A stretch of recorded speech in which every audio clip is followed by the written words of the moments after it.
تنسيقيات مدينة الرباط، وكنشكرهم مرة لأنهم حضروا معنا في هذه المسيرة ديالنا.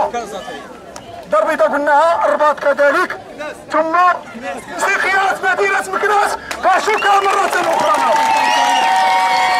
ثم تنسيقيات مدينة طنطا.